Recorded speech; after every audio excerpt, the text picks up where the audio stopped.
E aí, pessoal, sejam todos muito bem-vindos e vamos começar assim as notícias desta sexta-feira. Na verdade, eu quero focar com vocês na parte dos militares na era Lula. Como o Lula está anulando e destruindo a imagem e a atuação dos militares. Mas antes eu quero fazer aquele resuminho básico desta sexta-feira que está um tanto quanto impressionante. Vocês sabem para que existe um parlamento, um congresso no Brasil?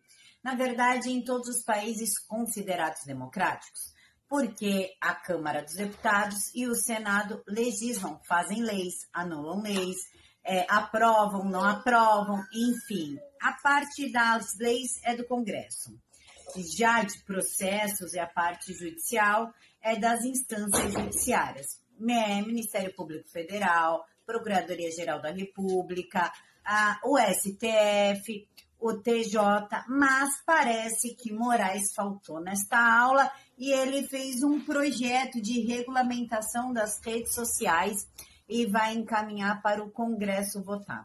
Isso não é função de um ministro e nem pode, porque isso é interferência nos poderes. O que ele poderia, no máximo, ainda ficando bem ruim e saindo totalmente fora da Constituição, seria pedir a um deputado para fazer esse projeto. Mas não, ele já saiu na frente e fez porque ele está desesperado para regulamentar as mídias. E já que estamos falando em absurdos, os ministros, o ministro Gilmar Mendes, hoje em Portugal, disse que nós éramos governados por gente de porão. Será que éramos governados ou estamos sendo governados e a parte do judiciário? Não sei, aí cabe ao julgamento de cada um. E é nesse evento aqui que eles estão, que é organizado pela LIDE, do João Dória, que Portugal se recusou a participar do evento. É muita politicagem, os empresários não se interessaram e nem a parte política do país, fazendo muitos empresários perderem grandes oportunidades, já que o evento seria voltado para Portugal e a União Europeia. Mas como eles viram que está completamente ideologizado o evento, então eles preferiram não comparecer. E como nós conversamos ontem, que os ministros de Lula, ora rouba o povo, ora emprega miliciano, agora os amigos de ministro de Lula ganharam 36 milhões em contrato. A verba foi destinada por Juscelino Filho, o cara das emendas. Via emenda parlamentares à prefeitura governada pela irmã no Maranhão. Tá fácil ou não tá? Agora vamos falar da atuação dos militares dentro deste novo governo. Olha só que distração a minha. Esqueci de contar para vocês que pela primeira vez na história do Brasil, o ministro determina a quebra de sigilo e fontes de emissoras da chamada grande mídia. O Alexandre de Moraes, nesta sexta-feira, determinou que a CNN, a Veja e a Globo News quebrem o seu sigilo de fonte porque ele quer o conteúdo completo das entrevistas concedidas por Marcos Duval. Inclusive, ele autorizou a investigação do senador, que fez aí uma pataquada que ninguém esperou. Primeiro ele acusou Bolsonaro, depois ele acusou Daniel Silveira, depois ele disse que era uma estratégia para chegar no Lula, enfim, ele se perdeu. Mas com isso investiga-se o senador, casse o seu mandato, porque nós percebemos que o senador não está bem. Mas até aí determinar a quebra de sigilo de fonte significa que a nossa profissão, meus amigos, acabou de ser completamente enterrada. Mas vamos falar sobre os militares na era Lula. O coronel Montenegro, em entrevista ao Oeste Sem Filtro, alertou sobre o perigo que Lula representa às Forças Armadas. Inclusive, ele disse que Lula vem acompanhado de gente da pior estirpe. Isso foi avisado, pasme, antes do segundo turno. Mas está aí, aconteceu e ele subiu a rampa. Logo que ele subiu a rampa, ele já começou a fazer diversas declarações, inclusive falar em desbolsonarização das Forças Armadas e dispensou até hoje, no total, 89 militares do governo, dos quais 39 atuavam no Gabinete de Segurança Institucional, ou seja, o GSI, que na época do presidente Bolsonaro era comandado pelo general Heleno.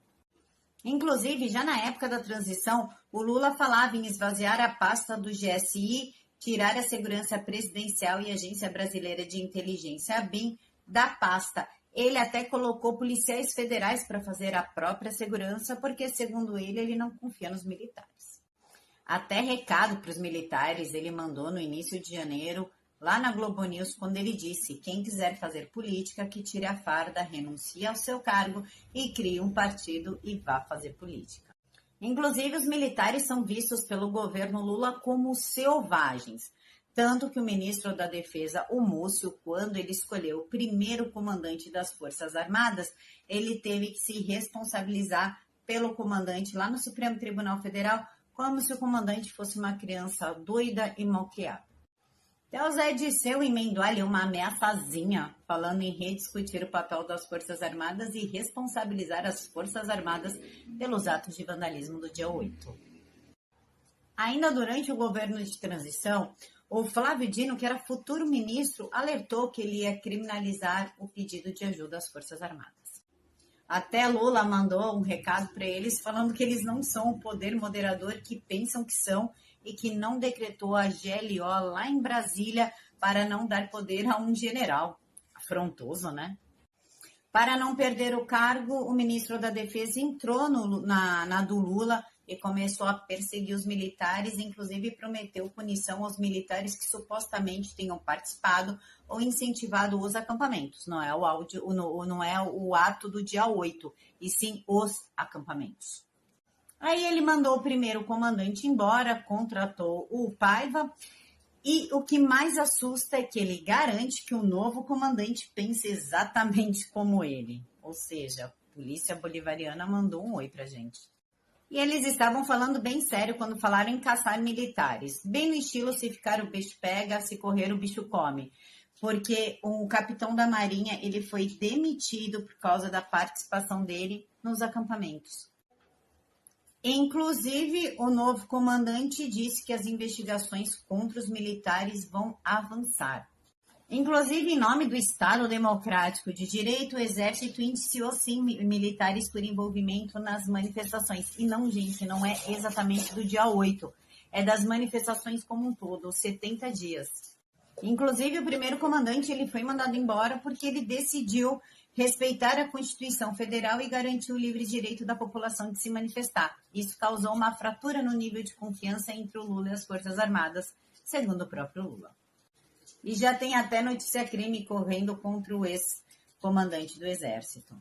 E hoje, nessa sexta-feira, a PF cumpriu mais mandatos, mas eles avisaram e estão cumprindo a promessa, né? Aqui está a promessa. A operação desta sexta-feira foi contra os golpistas e essa gente não pode dormir tranquila, disse a Polícia Federal falando de nós há 3 semanas atrás. E claro que em nome do Estado Democrático de Direito, se você quiser ir para as ruas reclamar ou reivindicar, você esquece, porque agora nós temos o grupo para análise de manifestação, liderado pelo interventor do PCdoB. Bom, pessoal, é isso. Se você gostou, dá um like, salva o vídeo, comenta e segue a conta, por favor, porque o TikTok, não tá gostando muito do meu conteúdo. Se ele não está gostando, é porque alguma coisa tem e eu estou falando a verdade. Fiquem todos com Deus e até daqui a pouquinho.